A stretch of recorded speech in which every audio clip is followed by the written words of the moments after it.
Okay, everybody, it's Phil here, Fantasy Authors Handbook.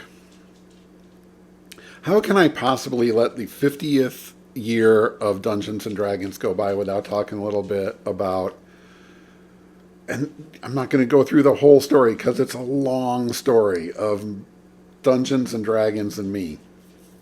But I thought, you know what, let's go through my actual original AD&D Players Handbook. This was the book that I got along with the two other core rule books, the Dungeon Master's Guide and of course the Monster Manual, for Christmas of 1978. I first played D&D that summer, 1978, which for me was the summer between junior high, or what you would probably now call middle school, or you definitely now call middle school, and high school. So the summer before my freshman year of high school, my friend Bob got it, and he was a real good friend of mine, a science fiction and fantasy fan like me, and we would play a lot of board games. And he had been hearing about this game, like, hey, we should play this. I had at that point never heard of it. I know I came in, 4 years after the fact, so apologies to all the old schoolers out there. But we played it that first time. I'm going to leave that story for another day. We did some stuff wrong. But anyway, by the time I started high school and we met a couple of other people, nerds like us, who were really playing it by then, or already playing advanced D&D and working, at that point we were working from excerpts from the yet to be released or soon to be released DM's guide that were published in Dragon magazine. But once we really started playing with people who had been playing, it was just like, oh, okay, I get it. And so for Christmas that year, it was just like, I don't care what else happens. Don't buy anything else for me. I told my parents exactly where to get this. I was ultra specific on what exactly. And uncharacteristically, they actually got it for me. Greatest Christmas present ever received by me, and maybe by anyone ever. Well, by me for sure. So this is it. This is my Player's Handbook, and you can see that it is well loved. This is not like, oh, I found this at half-price books for $4 and I couldn't resist it. This is purchased brand new as a Christmas present from me, 1978. This is the Advanced D&D Player's Handbook by Gary Gygax from TSR Games, Lake Geneva, Wisconsin. Look at this art, which you can, I think it gets better, doesn't it? I wish you could feel the texture of this that has just been carried with me all through school, right? Because we played D&D. We created, my friends and I, the Strategic Games Club, because there was a teacher there who was also playing D&D, and it was like, this is what we're doing. Playing at school, after school, in the Strategic Games Club twice a week, and then all day, every single Saturday for like 4 years. These were all separate games, different DMs, and so on. But anyway, my Player's Handbook came to me in 1978. That's 46 years ago. And of course I've kept it. Are you kidding me? There's damage to it, yeah, but it doesn't matter. This isn't damage, this is use. And there is an actual difference. So the Player's Handbook, Advanced Dungeons and Dragons. So Matt Adelsberger, our great art director, took a picture of this, and you will find it if you have the 30 Years of Adventure book that we put out from Wizards of the Coast, 20 years ago. But this was the first convention that I went to. It was called IDACON 2, right? You'll see that I'm badge number 8. And that took place on March 14th of 1981. I'm like trying to hold it closer and actually just putting it out of the frame. And it was at a local high school, not too far from where we lived in suburban Chicago. And it was just a similar D&D club or games club there. put that convention together, and we went and had a ball, but it was really tiny. It was like, were there 10 people, 15, like somewhere in there. But that was enough to go like, okay, conventions, you know. So what was the next? And so I thought, you know what, I'm just gonna something, you know, you can see these are just little address labels with, you know, the fantastic dot matrix printing going on. That was high technology in 1981. Something made me just stick it on there. And then when we did go to the Spring Game Fest, this is the CWA, or the Chicago Wargamers Association. Note my name there. Here I'm number 154. So you're seeing like conventions are getting huge, right? I loved the CWA conventions. Way bigger, obviously. Way bigger. So much going on there. It was like I didn't enter a new world. I finally found the world that I was supposed to live in. I found the tribe, all that stuff. And of course, went to their two conventions that they had that year, including CWA Con 1980. Am I number 135 on that one? I don't know what this number here means. It doesn't matter. I went to the convention, I took my badge, and I taped it. Look at this old tape. Into the inside front cover of this book. What was your first Gen Con? Mine was Gen Con 14. That was probably also 81, right? I don't know, but there it was. I had the Thursday, Friday, Saturday, Sunday, went with my friends. We camped out. I slept in the van because I was so horribly sick. I was running like this 102 fever. I had some kind of plague-like disease. You know, I don't know if that may have been the first instance of COVID.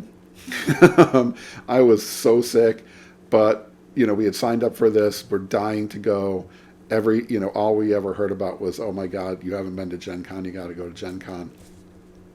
I went to Gen Con. I was so sick, but I also loved every second of it.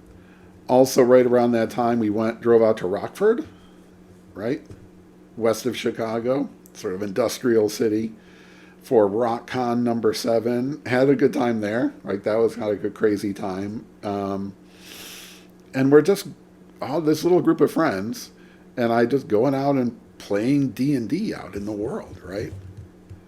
Here's another Chicago Wargamers Association, or CWA Con. This is 1982. There I am again.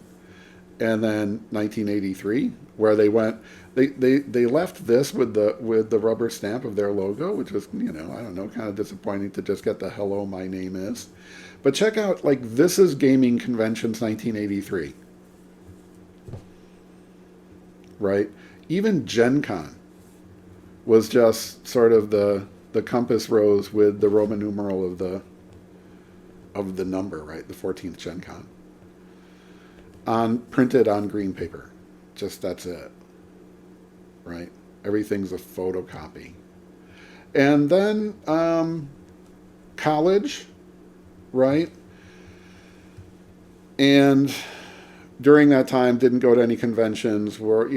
Came home during the summers and played D&D as much as I could. Started playing Traveler a lot then too, but really fell off the convention cycle until '87 when I went to Games Plus Day. Games Plus is still there in Mount Prospect, Illinois. The great, maybe greatest of all time, hobby game store ever. If you're in the Chicago area, or it might be worth a trip to the Chicago area to go to Games Plus. They're still there. So Games Plus Day 1987, their generic sticker, basically the same as this one up here. 1987 is there. Could only make it to one day in Gen Con 89, man, but, you know, I went on Saturday and I made the best of it. And then missed the next year as we come over here. I gotta make sure I'm looking at my camera so I know that you're actually seeing this stuff and that my microphone is close enough so you can hear me. That's my signature, circa 1978. It looks different now, so you can't use this to forge my signature on anything. It has little of if any value. Anyway, 1991 Gen Con, Player 4-Day. I was not goofing around at this point. By now, I was actually doing some freelance writing for games like Traveler, really Mega Traveler at that time, and a couple other things. Games that, I was hired to write a whole thing for a game called Justifiers, which was super cool, kind of a, furry game, but not furry like furry, anthropomorphic animals in space. And then the company just disappeared before I could finish doing that. Whatever. But I was there, on this 4-day player pass, really drumming up business and trying to make some connections and doing all that stuff. So I had started to, fairly aggressively do freelance, again, for Traveler, for, D&D products that were put out by Mayfair Games back then. That was another one where TSR yanked the license from them and a whole project that I was working on just disappeared, so on. But anyway, then went back for Friday in 94, again doing the same thing, trying to drum up some freelance work. And then I was sitting I remember we were talking about Games Plus, where in the basement there they had, a little piece of tape came right off in my hand. That's weird. Ooh, stick that back on. They had in the basement they had a big table, or several tables, and one of my friends just had a table there booked, I think every Monday for forever. And I would kind of come in and out of the game because then I was working sort of a day job in retail that made my hours really weird, and had a baby at that point, my daughter, who just celebrated her 30th birthday. And I was at that game. My wife called, this is so pre-cell phone, right? My wife called the store and got in touch with one of my friends there and said, have Phil call me, or let Phil know that they called him from TSR and they want to set up an interview. I thought they wanted me to come in to talk about, I had sent a proposal for a freelance project that I called Greyhawk 2000. And I thought, which was great. Imagine Greyhawk just continues to, sort of evolve and grow technologically and socially, so that by the Greyhawk year 2000, it looks like the present day world, but with magic and monsters and everybody and elves and everybody, right? So I thought they maybe wanted to talk to me about that. Turns out that they had a job in the book publishing team, and so I called them back like how fast can I get there? Just we'll say I'm starting immediately, and then we'll just do the paperwork. And so this was a little bit after I had just gone to Gen Con in 95. Had not talked to really anybody about that, but this was, Phil's last Gen Con as a player, because in September of 95, I was on staff. And so you'll see by the time I went to Gen Con in 1996, I was working there. And this was back in the day where TSR, owned and ran the convention. And the way they staffed it was everybody who worked at TSR, regardless of your job, is working the convention. And you were just assigned to stuff. So I was working the ticket booth, as much time in the, in the book section, a novel section of the TSR booth. But it was just, right, you stand here, you go here, you sell tickets, you're in charge of that. And it was just wall-to-wall work for that entire weekend, that whole 4-day period. And it was just exhausting and crazy, but I was just fantastic, right? I mean, you're talking about this level D&D nerd, right? And now I got the staff badge. It was actually that cool. While an employee there, I got a chance to go to World Fantasy in '96. I believe that was the one that was in Chicago. and that was fun. That was actually really close to home. I just kind of drove right over to the hotel, and that was my first World Fantasy Convention experience. It all goes on here. 1997, I was staff. By that time, we were Wizards of the Coast, or we were owned by Wizards of the Coast. But because that deal really happened in the late spring, um, the convention was still basically just like run by TSR. It's just the TSR is owned by somebody else, right? So this was my staff, and we were doing more or less the same thing, just like really working it. Although Wizards of the Coast had a convention staff, right? They had a convention department that really ran most of the stuff. So we, at this point, weren't like working the ticket booth and stuff. We were just at our sort of assigned place in the book publishing booth. This is really like turning into a history of conventions, and the tape stuck to my finger again. And then finally, what is this? Gen Con 1990? Oh, that's weird. This must have been exhibitor. That can't be right. Is that like wrong? Yeah, what am I talking about? 1990. I'm an exhibitor. This has faded terribly from, as an exhibitor, right, working for Wizards of the Coast. I went to Gamma, my first trip to Vegas in 2000, right, as a representative of the publishing team there. I joined really early on the Academy of Adventure Gaming Arts and Design. That's lapsed a long time ago, but here's I don't know, I stuck my membership card there. Another Gen Con, it was basically just Gen Con, Gen Con, Gen Con, but you can see the lags, right? It was 1990. And then I kind of tried to not go. I don't know. I'm not sure how this 1990 got there. Why does it say 1990? I don't get it. Anyway, this was 2005. LA Con 4 was the World Science Fiction Convention. Had a great time there. And then now at this point, they're sending me to trade shows as my position there went from editor to senior editor to managing editor and so on, to the ALA Midwinter meeting in 2007, which was here in Seattle. That's the American Library Association. San Diego Comic-Con 2007. That's pretty cool. Exhibitor staff, free allotment orange, whatever that meant. Loved San Diego Comic-Con, like what's not to love. It continues in the back. Now I'm going to just kind of whip through, right? SteamCon here in Seattle, that was fun. Spoke there, right? By now I had left Wizards of the Coast, so I took myself to WonderCon, also did a speaking thing there. We had a huge, big crowd. That was great. Flew down to LA for E3 in 2011.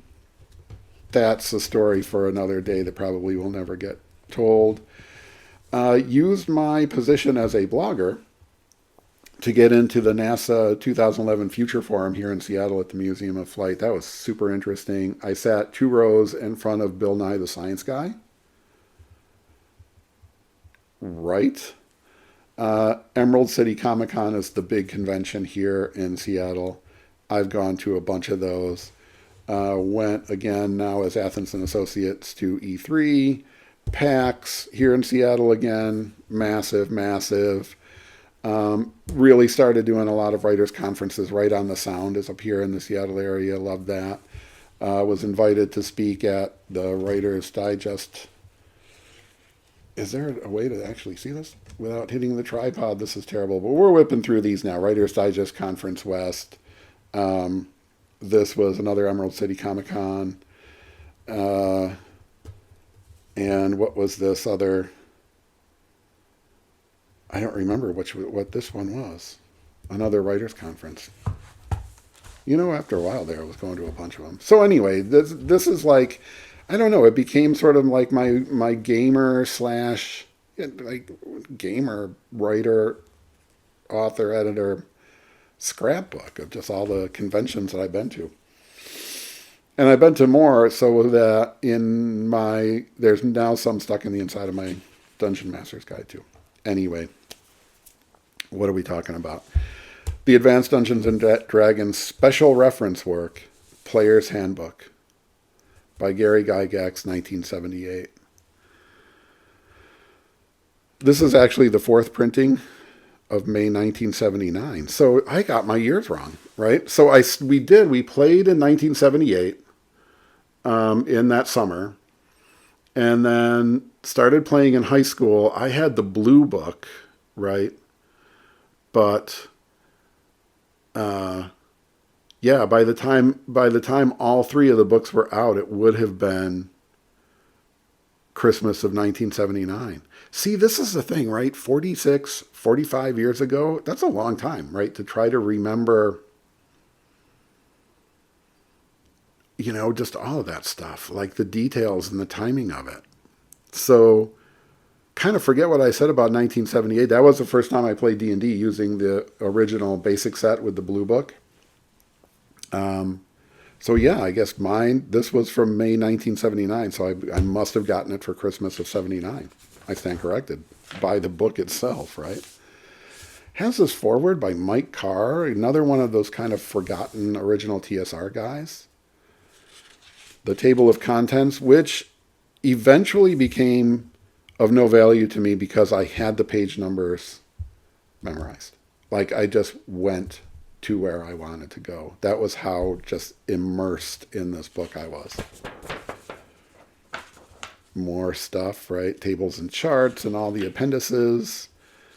A preface by the man himself, the creator, Gary Gygax, right? And look at how this is, to me, what a role-playing game looks like still, right? In my head, this is still what it looks like. Kind of primitive, let's just say that out loud. You'll notice that this is paper, right? It's not glossy. It's basically one color, right? There's no color illustrations on the inside of this at all. The 2-column format, and just so densely packed with information, right? And information that had to get into exactly what the heck we're talking about here, because there had not been, other than the original version of D&D, and then of course the followers or the games that immediately followed on, like Traveller, Tale Atlanta and stuff like that. But this was meant to say, this is exactly what we mean by this, right? What are we even talking about here? What is a role-playing game? And then you get into character creation, and you can see throughout here, right, that I will have made sometimes little penciled notes. In some cases, this is me kind of, I don't know what, designing other stuff, trying to meld D&D with other games like Starships and Spacemen, things like that. But again, this is me actually using this book at the table. This is, of course, there's way a million years before any kind of online gaming, right? The art was by kind of like whoever was there to some degree, but it is, role-playing game art has never been more charming. And it really felt to me, as a high schooler who was in art classes and all that stuff, this is something that I'm involved in, right? I could do this. Not in that negative, like, ew, that picture is so bad, I could do that. But like, I could do this. This is something that I'm a part of this. And going to those conventions in particular really made me a part of that. And, honestly, my entire friend group that was the D&D group, right? That was the D&D club. People who got together on weekends to play D&D. All of my friends played D&D. I got my younger brother, Pete, to start playing. He brought in friends, and that was sort of the way it worked, right? Viral in a way that definitely predates internet memes. And, but here is everything you need to know. And of course, the art ranges from the just really fun and groovy to just really quite amazing. And it just, everything, no matter what, fired that imagination. And you thought, this is the world I want to live in, right? But again, are we talking about rules light here? It doesn't look like it to me, right? This is a lot of text. But again, this is explaining what role-playing games are in general. There's no shorthand here yet. It's just everything has to be explained. And just, right? It felt like you had to be a special kind of person even to do it. And I know that feels, gatekeeper-y or whatever. But, I think it's important for especially young people, right? Kids, teenagers, to feel like I found my tribe, I found my group. I'm on the inside of something. And despite the ridiculous and actually entirely or almost entirely fictional satanic panic thing that followed onto this, that was not as significant as anyone thought it seemed at the time or even now. This was absolutely a better activity for a young teenage boy than the stuff that a lot of my classmates were doing, right?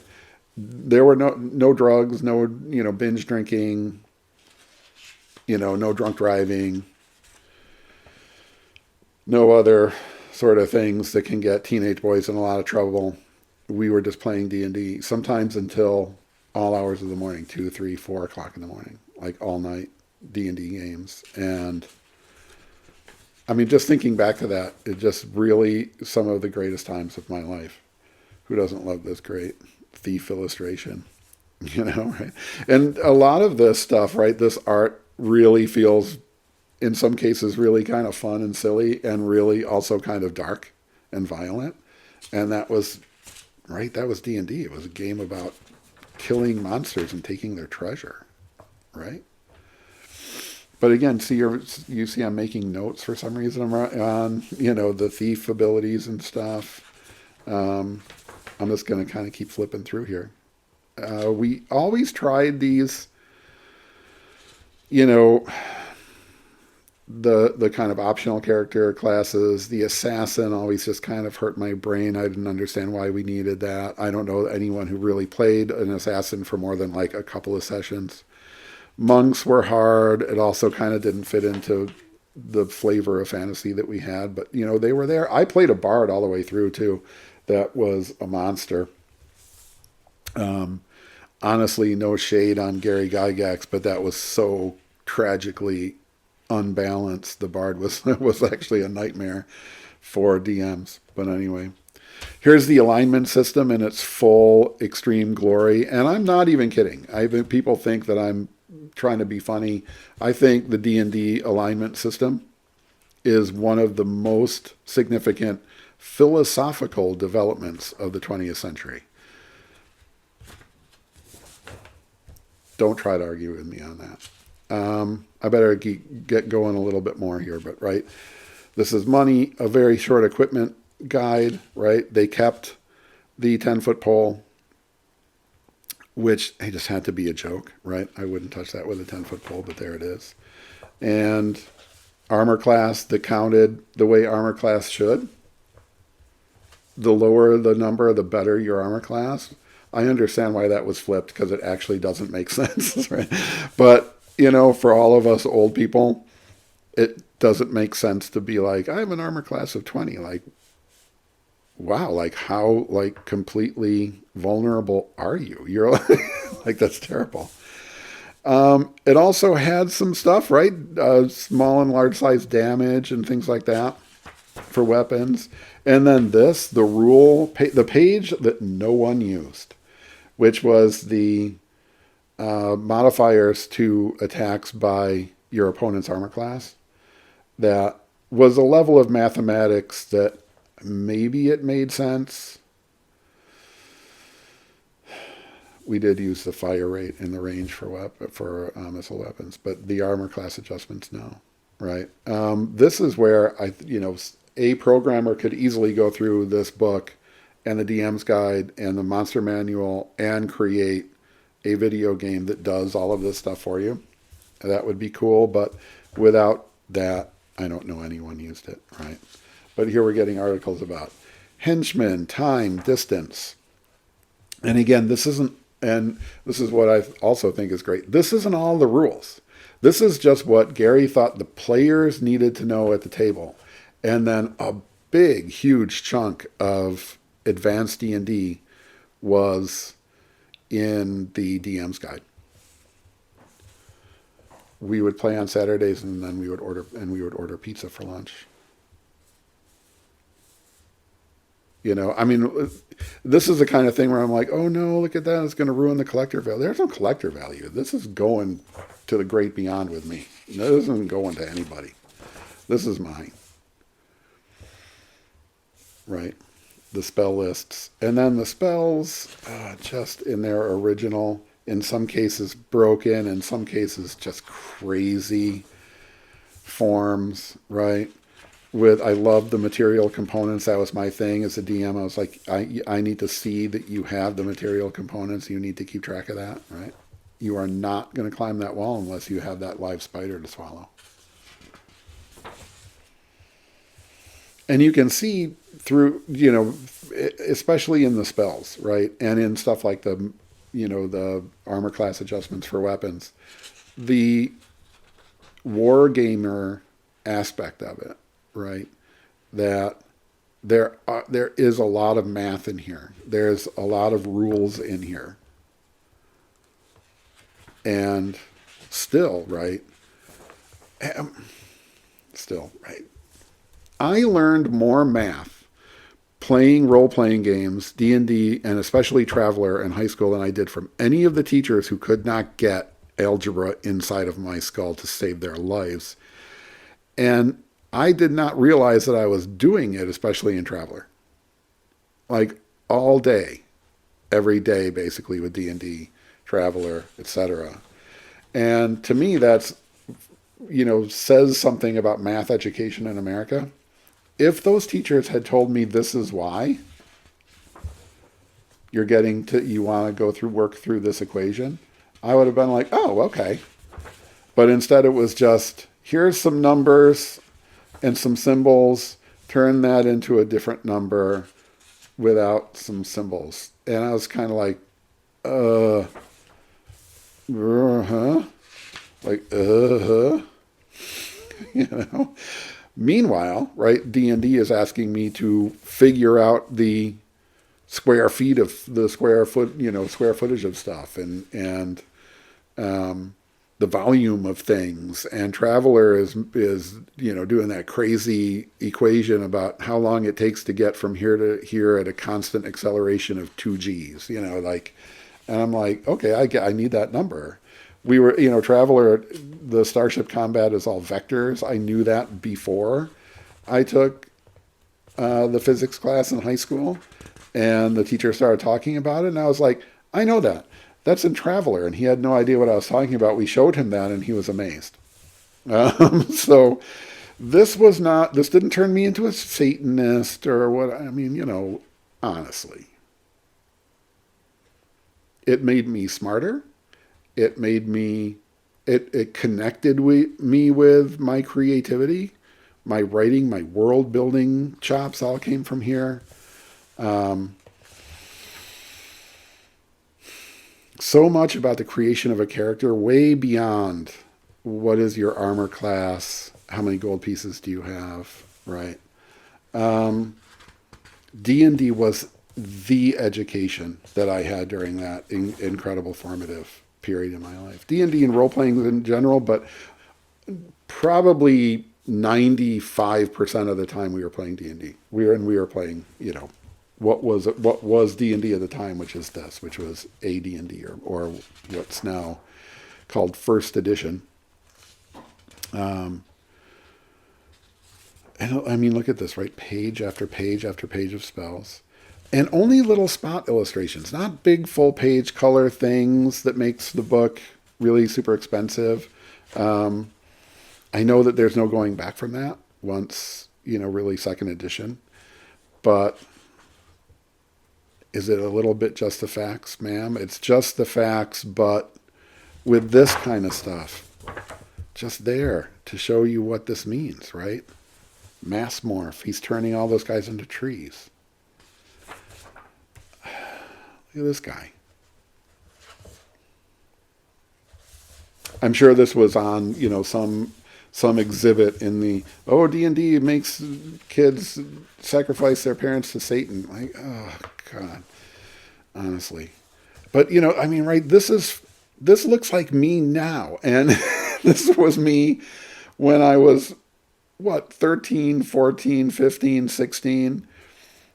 These are the people I wanted to be. The dour, beaten up, crusty fighter dude in a tavern. There was just a different level to the imagination, I think. And I don't want to make it sound like, kids today have no imagination. That's obviously nonsense, or that 5th edition is so bad because of this, that, and the other thing. It's not. It's great. And everything is great. And everybody who plays this game in whatever form and using whatever rule set or combination of rule sets or whatever, I love you and you're doing great. If you're having fun and you're learning and you're doing stuff and you're together with a group of friends, whether that's in person or online, fantastic. Falling damage in here, healing, etc. And look at how the rules, again, keep going. Because there's, again, no shorthand. We have to tell you literally everything there is to know about experience points. Poison, which is, a lot of this is basically like, your dungeon master will tell you just how dead you are. And then advice on how to actually do this thing that goes on page after page of this tiny little text. This is one of the great classic illustrations of the magic mouth and the dwarves. Just like bathing in this thing. Psionics, at some point, somebody always tried to do psionics. And the rules fell apart here. We could never really get it to make any sense. There was one guy who was a DM that we, was part of the group, and he just hated it so much that if a character, player was like, I'm going to roll for psionics and got psionics, he would just do anything he could to just kill that character. It's like, instead of saying, okay, house rule, no psionics, which I most of the time did, like, just don't. Because it's a third magic system that just didn't seem to fit. It didn't work for me. Again, right? Your mileage may vary. I had a bard. I played all the way through. I even made up little poems for, things that the party was doing and stuff, and had a ball with it. But this character class is so god-awful overpowered and unbalancing that I don't even understand, right? That in your fantasy world building, the guy who walks around singing, who is basically the PR agent for the party, is like the by far like biggest, grandest, mega badass. Because after getting all these levels of thief, all these levels of fighter, you continue to keep going, right? With hit dice, and you're getting spells and stuff. Okay. The character alignment graph, I am not kidding about that. The significance of this philosophically was huge. This was our first glimpse at the planes. It was not a terribly entertaining graph here, right? So this was just sort of, and certainly in the Player's Handbook was like, okay, because we're going to mention that stuff. Because we've got spells like astral travel and so on. And eventually, because there's clerics in here, we're going to start talking about gods. That took a while. There was a book of gods in the original D&D set, what people are calling OD&D or Zero Edition. It took a little bit before Deities and Demigods was published. Maybe I'll flip through that one, because yes, I have the original printing with the Elric and Cthulhu mythos in it. But again, this was just sort of like, so you know, right? Because you look sort of live in this world that there are these planes and this is basically how they work. And then more information on that to come. And, then again, just sort of the last of the stuff about, treasures and so on. And then I love the picture of the party, kind of like, all right, how are we gonna divide up all this loot? And the fighter, for some reason, is looking at the wand, like, I want that. Like, you can't use that, man. The wizard isn't like looking at the sword. um, of course, TSR tried to get you to buy the rest of the stuff, right? Including the original D&D stuff. Um, Dungeon Geomorphs were out there, Monster and Treasure Assortment. Mostly it was just these modules, right? But it was only the Giants, the Descent, right? Stuff, Descent into the Depths of the Earth, and Tomb of Horrors. So early, right? And look at this one, right? This is how early an edition of the Player's Handbook it was.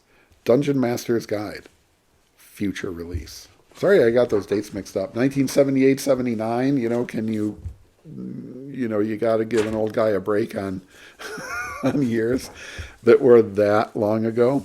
Look at this. I also missed a whole page of some fun convention things, right? I went with my daughter to SakuraCon when she was young, and then, more book expo stuff. Wordstock was really cool in Portland, Gen Con, etc. I went to that publishing business conference in New York, really right at the, into the teeth of that would have been in 2010. Tough economic times for the publishing business. Really, the magazine publishing business was in a free fall, and that was really something to see. It was not a happy thing to see, but there you go. Got to end with an advertisement for Gen Con. And then the art continues, right? I don't know that, I'm sure you have seen this online if you don't even have a copy of this book yourself, but wrap cover art that goes through the spine and onto the back cover, where we see the aftermath of the fight with the lizard men, and then just the desecration of their temple, because that's what we were doing, man. We were killing monsters and stealing their stuff.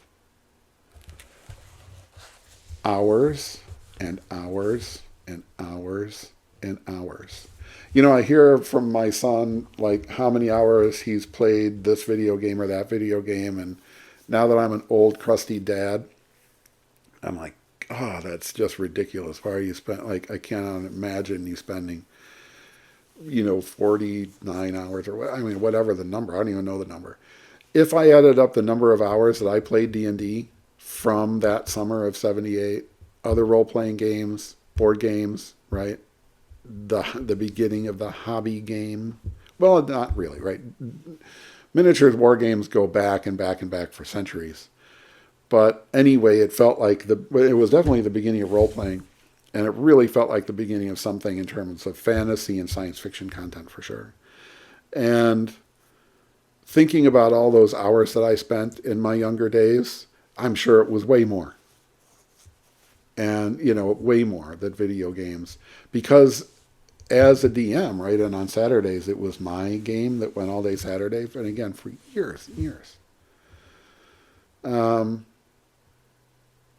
lot of prep work for that, because everything was in my homebrew world, and I was dragging stuff in. So like this module would be kind of over here in this corner, and this city would be here, and I would grab some stuff from Judges Guild, and that would be in here.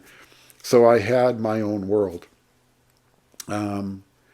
which is just gone, right? I have none of those notes. I have none of that stuff. It was just an ephemeral thing.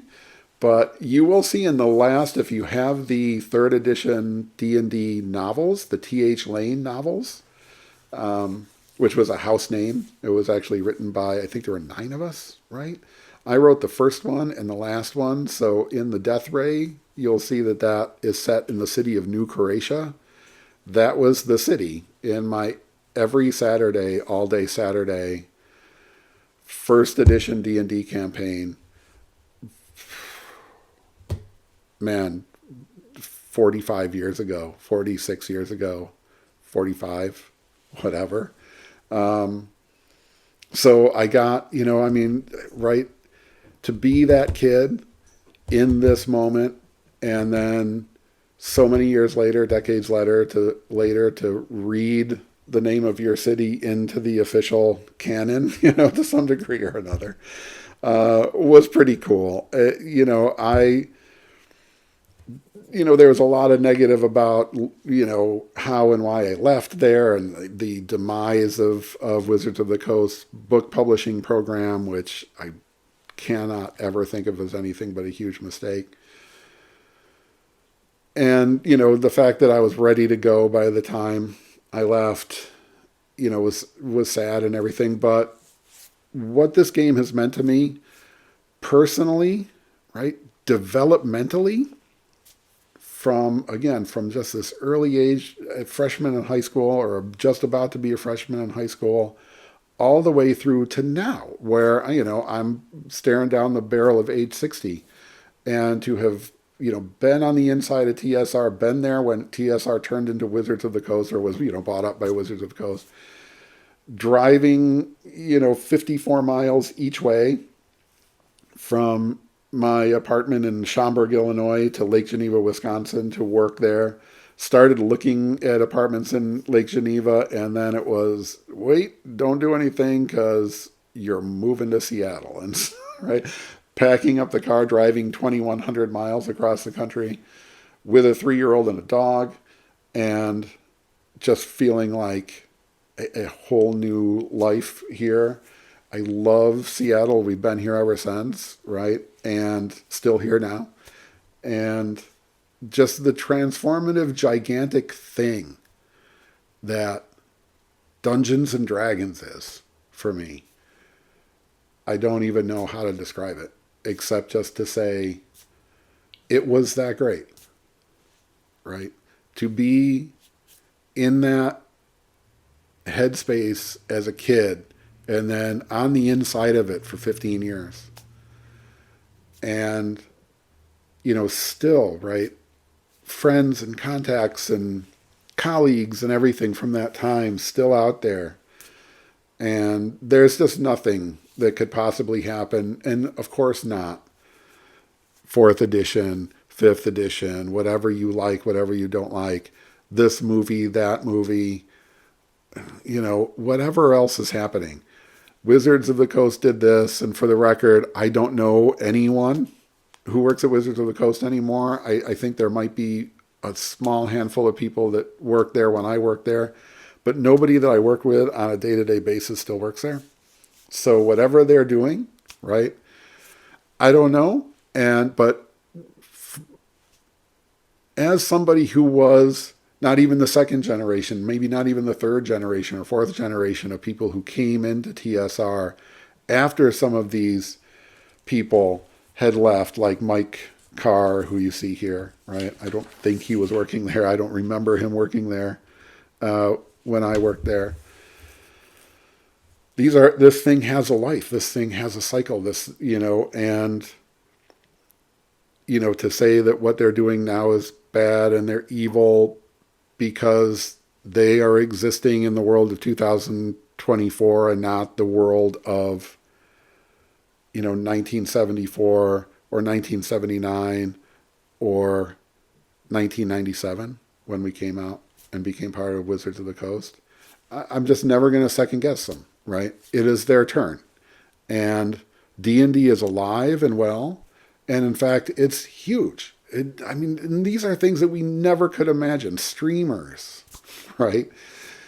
Online play where, my son was playing in a D&D campaign for a long time that came to an end just recently, and it was all online, and there were people from all over the country, right? I couldn't even have imagined doing that when I was working through this book. And so the fact that D&D is alive and well, and it looks like it's never going to be anything but alive and well, I think D&D is going to go on. And this invention, and I know that this is, first edition, there was a 0 edition, whatever. But this invention, Dungeons and Dragons, by Gary Gygax and Dave Arneson, let me just tell you, the sleepy little tourist town, little sleepy tourist town of Lake Geneva, Wisconsin, changed the world in some way, right? Any video game that seems a little bit like an RPG is from this, right? This is where you first ever said level up. This is the first time you had a character that you controlled. This is a significant cultural event of the 20th century. I know if you're watching this thinking, okay, calm down, man. No, it really is. It was a transformative, and it continues to be for millions and millions of people all over the world, a transformative thing. A massive positive. Massive positive. Happy birthday, Dungeons and Dragons. You don't look a day over 49. Thank you. Thank you, Gary Gygax. Thank you, Dave Arneson. Thank you, Mike Carr. Thank you, everybody involved in this. Just this whole crew. Everybody from back in that day. Jim Ward, Steve Winter, right?